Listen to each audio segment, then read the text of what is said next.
எல்லாருக்கும் வணக்கம். ஸோ எல்லாத்தோடைய வாழ்க்கையிலுமே முக்கியமான நாள் என்னன்னு கேட்டோம்னா அவங்களுடைய கல்யாண நாள் தான்.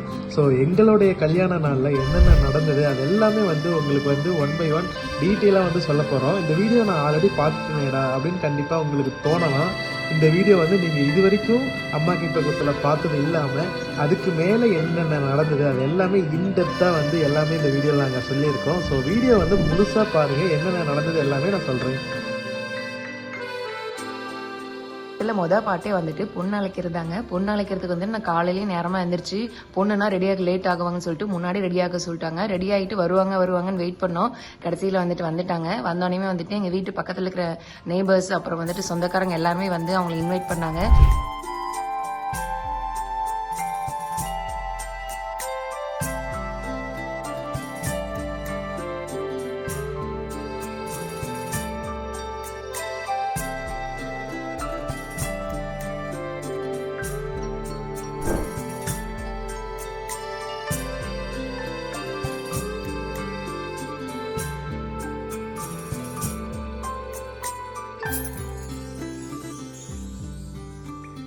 வந்தோடனே டீ காஃபிலாம் கொடுத்துட்டு அப்புறமா தட்டு மாற்றிக்கிட்டு அப்புறமா சாப்பிட வச்சுட்டாங்க. கடைசி வரைக்கும் என்னை கூப்பிடவே இல்லை. நானும் என்னடா இவ்வளோ கஷ்டப்பட்டு ரெடியாக இருக்குமே நம்மளை கூப்பிடலேன்னு பார்த்துட்டு இருந்தேன். அப்புறமா சாப்பிட்டு வந்ததுக்கப்புறமா கூப்பிட்டு அம்மாவும் ரம்யாவெல்லாம் கிண்டல் பண்ணி பேசிகிட்டு இருந்தாங்க. ஒரு ஃபன்னாக போச்சு. அப்புறம் கிளம்பும் போது எல்லாத்துக்கும் போயிட்டு வரேன், கல்யாணத்துக்கு கண்டிப்பாக வாங்கன்னு சொல்லி கும்பிட்டுட்டு போகணும். நாங்கள் அப்படியே போகும்போதே முக்காடு செய்யலாம்னு சொல்லி ஒன்று தலையில் போட்டு அனுப்பணுமாம்மா. அதுவும் போட்டு அனுப்பிச்சி விட்டுட்டு கிளம்பிட்டோங்க.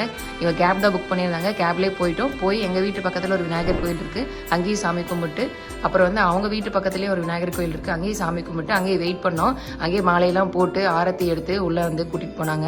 உள்ளே போனதுக்கப்புறமே கொஞ்ச நேரம் சாமி கும்பிட்டோன்னே கொஞ்ச நேரம் உட்காந்துருக்க சொன்னாங்க. அதுக்கப்புறம் எல்லா சொந்தக்காரங்களும் வந்ததுக்கப்புறமா தாலியும் முகூர்த்த சீலையும் வச்சு படைச்சு அதுக்கப்புறமா சாப்பிட வச்சு அப்புறமா தாங்க ரிசப்ஷனுக்காக ரெடியாகிற மற்ற வேலையெல்லாம் பார்த்தோம்.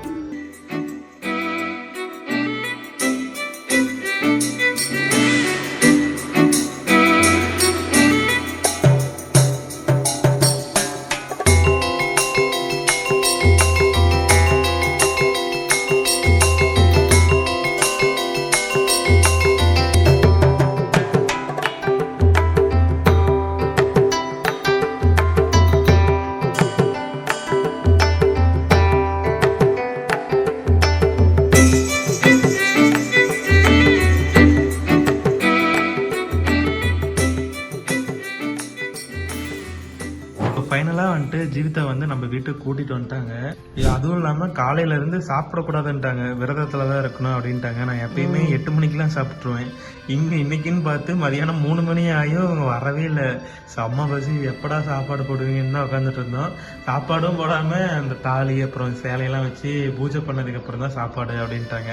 சரி பரவாயில்ல அப்படின்னு சொல்லிட்டு வெயிட் பண்ணி கடைசியில் எல்லாம் ஒரு விருந்து சாப்பாடே போட்டாங்க. பொரியல் செஞ்சு அப்புறமா பருப்பு சாம்பார் அப்புறம் என்ன வேற ஏதோ எக்ஸ்ட்ராலாம் வச்சு நல்லா சூப்பரா பண்ணியிருந்தாங்க. எங்க பெரியம்மா, அம்மா அப்புறம் அண்ணி எல்லாருமே சேர்ந்து சமைச்சு போட்டாங்க. எல்லாம் ஒவ்வொன்றும் ஒவ்வொரு கைப்பக்குவம் சூப்பரா இருந்துச்சு. தனியா ஒருத்தர் செஞ்சு சாப்பிட்றத விட எல்லாரும் சேர்ந்து செஞ்சு சாப்பிட்டா ரொம்ப சூப்பரா இருக்கும். அதுக்காக தான் கல்யாணம்லாம் வச்சு படைக்கிறாங்க போல. ஸோ இந்த ஃபங்க்ஷன்லாம் 4 மணிக்கே முடிஞ்சிருச்சு. 4 மணிலேருந்தே மேக்கப் போட ஆரம்பிச்சிட்டாங்க. ரிசப்ஷனுக்கு 7 மணிக்கு ஸ்டேஜ் கண்டிப்பாக வந்துடணும் அப்படின்னு சொல்லிட்டாங்களா. எத்தனை மணி வரைக்கும் நல்ல நேரம் பார்த்து மேலே ஸ்டேஜில் உட்காந்து தட்டுலாம் மாற்றி சம்பந்தங்கள் இருக்கிறது அதெல்லாம் பண்ணிட்டு இருப்பாங்க. அந்த டைமுக்கு நம்ம போகணும்னு சொன்னாங்க. ஆனால் கொஞ்சம் எங்களுக்கு லேட் ஆயிடுச்சு மேக்கப் போடுறது. அதனால நாங்கள் போகிறதுக்கு ஸ்டேஜுக்கு போகிறதுக்கே ரொம்ப லேட் ஆயிடுச்சு. 7 மணிக்கு வர சொன்னாங்க. நாங்கள் அங்கே போகும்போது 7:45 எல்லா கெஸ்ட்டுமே அங்கே உட்காந்துட்டு இருந்தாங்க. எங்கம்மா பொண்ணு மாப்பிள்ளையை காணோன்னு பரபரப்பாக இருந்தது. அப்புறம் மேக்கப் போட வந்த சரண்யாக்காவே நம்மள காரில் அவங்களுடைய காரில் ஏற்றிட்டு வாத்தம்பி நான் கொண்டு போய் ட்ராப் பண்ணிடுறேன் அப்படின்னு சொல்லி வேகமாக அந்த அக்கா மங்காத்தா படத்தில் அஜித் எப்படி கார் விட்டுவாங்க அந்த மாதிரி சர்ரு ஹைலைட்னா பள்ளிப்பாளையத்துல பாலம் கட்டுறது ரொம்ப மோசமா இருந்துச்சு. அப்போ ரொம்ப டிராபிக்கா இருந்துச்சு. அதனாலதான் வரதுக்கு இன்னும் அதிகமா லேட் ஆயிடுச்சு. நாங்க 2 பேரும் வந்த உடனே ஆரத்தி எடுத்து அதுக்கப்புறமா உள்ள கூப்பிட்டாங்க. கெஸ்ட் வர மாதிரியே எல்லாம் உள்ள வரும்போது வணக்கம் சொல்லி எல்லாம் கூப்பிட்டாங்க. கூச்சமா இருந்தது. எல்லாருமே சுத்தி நம்மளே தான் பாக்குறாங்க. சோ இந்த காஸ்டியூம் நம்ம ரெண்டலுக்கு தான் வாங்கியிருந்தோம், லித்தாஸ் ரெண்டல்னு. சோ உங்களுக்கு இந்த ட்ரெஸ் எப்படி இருக்குன்னு மறக்காம சொல்லுங்க. எல்லாம் செம்ம வெயிட். இந்த அளவுக்கு வெயிட்டான ட்ரெஸ் இதுக்கு முன்னாடி நான் போட்டதே இல்ல. ஜீவிதாவது பயங்கர வெயிட். என்னதெல்லாம் பயங்கர வெயிட். வெயிட், நான் வந்துட்டு தூக்கி பிடிக்க முடியல, ஸ்டேஜ்ல ஏற முடியல, நான் வந்து பொம்மை மாதிரி அப்படியே நின்னுக்கலாம் அப்படின்னு சொல்லி தான் நின்னுட்டு இருந்தேன். சோ அதுக்கப்புறம் நாங்க உள்ள வந்ததுக்கு அப்புறம் வந்து நாம என்ன மிஸ்டேக் பண்றோம்னா வந்தோடனே நாங்க ஸ்டேஜ்ல ஏறிட்டோம். அப்புறம் வந்து ஸ்டேஜ்க்கு ஏறக்கூடாதுன்னு சொல்லி தனித்தனியா உள்ள அவங்க ரூமுக்கு கூட்டிட்டு போயிட்டாங்க. அப்புறமா வந்து விளக்கு பத்த வச்சு எல்லாருமே வந்துட்டு அந்த பழத்தெல்லாம் வச்சு சம்மந்தங்கள் வந்து சந்தனம்லாம் பூசி சம்மந்தம் கலப்பாங்களாமா. பக்கத்துல பெரியவர் வந்துட்டு என்னென்ன பண்ணணும்னு சொல்லி எல்லாம் சொல்லிட்டு இருந்தாங்க.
ஆக்சுவலா வந்துட்டு சம்பந்தம் கலந்ததுக்கு அப்புறம் என்னுடைய தாய்மாமா வந்து எனக்கு மாலையும், ஜீவிதாவுடைய தாய்மாமா வந்து ஜீவிதாவுக்கு மாலையும் போடுறது எங்களுடைய இதுல என்ன தெரியுமா ஹைலைட், எனக்கு போட்டுட்டு காலில் விழுந்து கும்பிடணும். காலில் விழும்போது வந்துட்டு டக்குன்னு ஒரு கொக்கி வந்து இதாயிடுச்சு. எனக்கு குனிய கூட முடியல, பேண்ட் செம்ம டைட்டு.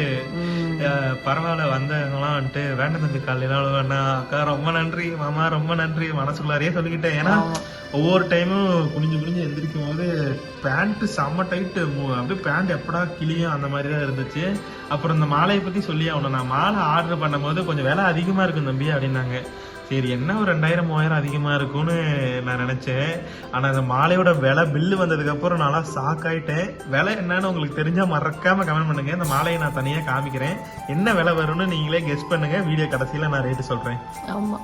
ஸோ அடுத்து இதுக்கப்புறம்லாம் முடிச்சதுக்கு அப்புறமா வந்துட்டு எல்லாருமே லைன்ல நிக்க ஆரம்பிச்சிட்டாங்க. அடுத்து கிஃப்ட் கொடுக்கறதுக்கு, போட்டோ எடுக்கிறதுக்கும் எல்லாம் அடுத்தடுத்து வந்துட்டே இருந்தாங்க. ஏன்னா நாம போனதே லேட்டு. எல்லாருமே நாங்க கல்யாணம் பண்ணது வந்து ஒரு மேரேஜ் சீசன் டைம்னால இங்க அட்டன் பண்ணிட்டு வேற கல்யாணத்துக்கு போனோம். எல்லாரும் அவசர அவசரமா இருந்தாங்க. நாங்க மேல வந்து அடுத்த நிமிஷமே எல்லாருமே எல்லாரும் கிஃப்ட் கொடுத்துட்டு படபடன்னு போட்டோ எடுக்க ஆரம்பிச்சிட்டாங்க. சோ இந்த ஃபங்க்ஷனுக்கு வந்து எங்களுக்கு வந்து டிடி கேக்ல இருந்து கேக் அந்த அக்கா கொடுத்திருந்தாங்க. எங்களுடைய போட்டோஸ் வச்சு 2 டயர் கேக் செஞ்சிருந்தாங்க. உண்மையாலுமே சூப்பரா இருந்துச்சு. எங்க மாமாலாம் வந்துட்டு நாங்க ஃபர்ஸ்ட் வெட்டி ஆளுக்கு மாத்தி மாத்தி ஊட்டிட்டோம். எங்க மாமா வந்து எனக்கும் குர்ரா எனக்கும் குர்ரா, அவருக்குலாம் சக்கரை வந்து எக்கச்சக்க சக்கரை. என்ன ஹைலைட்னா சுகர் வந்தவங்க தான் அதிகமா ஸ்வீட் சாப்பிடணும்னு நினைக்கிறாங்க. அப்புறம் எங்க மாமாக்கெல்லாம் ஊட்டி விட்டுட்டு பாவம் ஜீவிதாவோட தம்பி நித்தீஷ் அவனை யாரும் கண்டுக்க கூட இல்ல. அவனுக்கு வந்து இனிப்புனா ரொம்ப பிடிக்கும். அவன் அது மேல ஒரு கண்ணு வச்சுட்டே இருந்தான். கீழே இறக்கி வச்சோடனே ஒரு படி பிடிச்சிட்டான்னு நினைக்கிறேன். இல்ல நீங்க யாருமே போட்டோ கூட வாடா நித்தீஷ் வாடா தம்பின்னு ஒருத்தன் கூட போட்டோ எடுக்க கூப்பிடவே இல்லை. அப்புறம் நான் தான் நித்தீஷ் வாடா அப்படின்னு சொல்லி கூட நிக்க வச்சு கேக்கெல்லாம் விட்டு விட்டு இது பண்ணேன். எல்லாருமே சாப்பிட்டு ரெடியா இருந்தாங்க. மெயினா வந்தோடனே கிஃப்ட் கொடுத்துட்டு கிளம்பிருந்தான்னு சொல்லிட்டு. அப்புறம் யூடியூபர்ஸ் எல்லாம் கொஞ்சம் பேர் வந்திருந்தாங்க. மேரேஜ்க்கு வந்துட்டு அம்மா சமையல், சகி விளாக், அப்புறம் நிலாக்குட்டி சேனல், இலக்கியா, அப்புறம் டிராவல் வித் சம்திங், நிறைய பேர் எக்கச்சக்க பேர் நம்ம கூப்பிட்டு எல்லாருமே வந்திருந்தாங்க. ரொம்பவே சந்தோஷமா இருந்துச்சு. ஆமா, இது பண்ணவே ஒரே பசியா இருந்துச்சு. இந்த போட்டோ ஷூட் பண்ணும் போதே செம்ம பசி. ஏன்னா மதியானம் ஒரு வேளை தான் சாப்பிட்டது, எப்படா சாப்பிடுவோம் அப்படின்ட்டு இருந்தேன். அப்புறமா ஸ்டேஜ்ல நமக்கு வந்து சாப்பாடு கொடுத்தாங்கல்ல. சும்மா இருக்கறனால ஒரு பீஸ் கேக் கிடைக்குமான்னு ஏங்கிட்டு இருப்போம். இந்த மாதிரி ஃபங்க்ஷன் டைம் எல்லாம் கேக்கா கொண்டாந்து தருவாங்க. அந்த டைம் நம்ம பிஸியா இருப்போம், நம்மளால சாப்பிடவே முடியாது. அடுத்த நாள் வரைக்கும் கேக் இருந்துச்சு இந்த கேக்கு, அப்புறம் காலி பண்ணிட்டாங்க எல்லாரும். ஸோ ஃபைனலாக வந்து எங்களுடைய கெஸ்ட்டு, ஜீவிதா கெஸ்ட்டு எல்லாருமே வந்துட்டு கிஃப்ட் கொடுத்து முடிச்சிட்டாங்க. அப்புறம் வந்து ஃபேமிலி ஃபோட்டோஸ் எடுக்கலாம்னு சொல்லிட்டு ஸ்டார்ட் பண்ணிட்டோம். ஆமாம், ஃபேமிலி ஃபோட்டோ வந்துட்டு நாங்கள் நான் அடுத்த நாள் எடுக்க முடியாது. கல்யாணத்தப்ப என் தம்பி இல்லைன்னு நினைக்கிறேன். எக்ஸாம் போயிட்டான். எக்ஸாம் போயிட்டு பப்ளிக் எக்ஸாமா இல்லை ஆஃப் இயர்லிக்கு தான் நீங்க தோத்துட்டீங்க. ஆமா, எனக்கே இப்பதான் கஷ்டமா இருக்கு. என் தம்பி இந்த ஆள் கட்டுறப்ப பக்கத்துல இல்லையே அப்படின்னு சொல்லிட்டு. மேரேஜ் ஏஜ் இதெல்லாம் நானும் வேண்டாம்னு சொன்னேன். இவங்க தான் வந்து படிப்பு தான் முக்கியம், படிப்பு தான் முக்கியம் அனுப்பிச்சுட்டாங்க.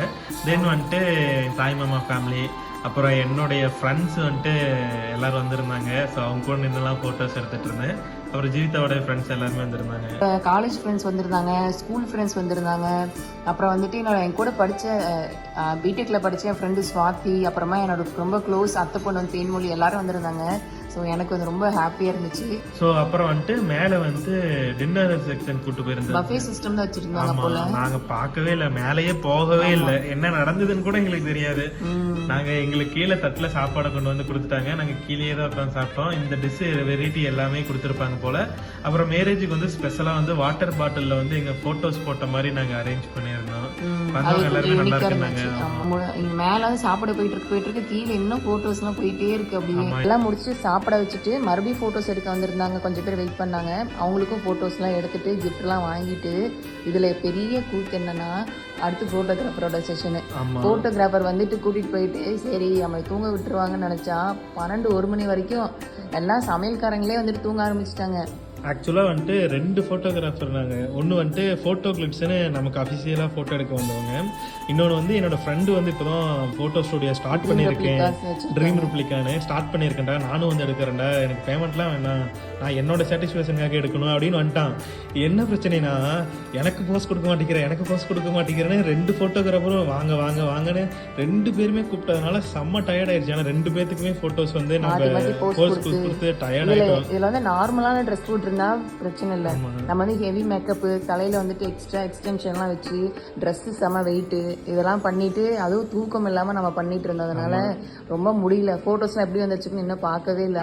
அதெல்லாம் வந்து நான் இமேஜ் எல்லாமே ஒன்னா ஆட் பண்றேன், நீங்க பாருங்க. அப்புறம் போட்டோ இதெல்லாம் முடியும் போது கிட்டத்தட்ட ஒரு 1:30 மணி 2 மணி இருக்கும். அது முடிஞ்சு அங்க கொசுக்கடினா பயங்கர கொசுக்கடியிலேயே நல்லா போத்தி பட்டு கூட ஒன்றும் இல்லை. என்கிட்ட இருந்த ஒரு பட்ஜெட்டையும் கொண்டு போய் ஜீவிதாவுக்கு கொடுத்துட்டோம்.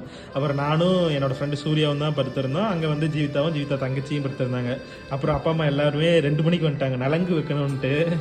ஸோ நைட்டு 2 மணிக்கு நலங்கு நடந்தது. நமக்கு 2-3 மணிக்கும் நமக்கு தூங்குறதுக்கு 1 மணி நேரம் என்னமோ தான் இருந்துச்சு. தூங்காம கூட தொடர்ந்து இருந்துடலாம். தூங்கி 1 மணி நேரம் மட்டும் தூங்கிட்டு எந்திரிச்சோம்னா கண்ணு எரிச்சல் வந்துட்டு யாராவது ஃபீல் பண்ணியிருந்தீங்கன்னா கண்டிப்பா கமெண்ட் பண்ணுங்க. கண்ணு மூட முடியல, கண்ணோட சரியான எரிச்சல், கண்ணோட இமையும் கண்ணு பட்டுச்சுன்னா அவ்வளவுதான், கண்ணுல இருந்து தண்ணி வருது. அந்த அளவுக்கு ரொம்ப எரிச்சலா. எங்களோட கண்ணு போட்டோஸ்லாம் நான் ஆட் பண்றேன் பாருங்க. செவன் எல்லாத்துக்கும். நான் எதுக்குதான் இப்படி ஒரே நாள்ல எல்லாத்தையும் வைக்கிற மாதிரி மேரேஜ் கண்டுபிடிச்சாங்களோ தெரியல. நம்ம ஜெனரேஷன்லயாச்சும் இதெல்லாம் மாத்தணும். நலங்கு ஒரு நாள், கல்யாணம் ஒரு நாள், ரிசப்ஷன் ஒரு நாள், அது மாதிரி தனித்தனியா வச்சு தூங்க விட்டு பொறுமையா செய்யணும். ஏன்னா மேரேஜ் ஆன எல்லாத்துக்குமே கண்டிப்பா இதெல்லாம் எக்ஸ்பீரியன்ஸ் அனுபவிச்சிருப்பீங்க. ஸோ கைஸ் இப்போ வந்து நலங்கெல்லாம் வச்சு முடிச்சாச்சு. நம்ம குளிக்கிறதுக்கோசரம் சுடு தண்ணி கேட்கறதுக்கோசரம் கிச்சன் வந்திருக்கோம். அண்ணன் கல்யாணத்தில் சமைச்ச அதே அதுதான் இந்த நம்ம மேரேஜுக்கு, இப்போ என்னோட மேரேஜுக்கு வந்துட்டு சமையலுக்கு வந்து சொல்லியிருக்கோம். சமையல் வேலையெல்லாம் வேகமாக நடந்துகிட்ருக்கு.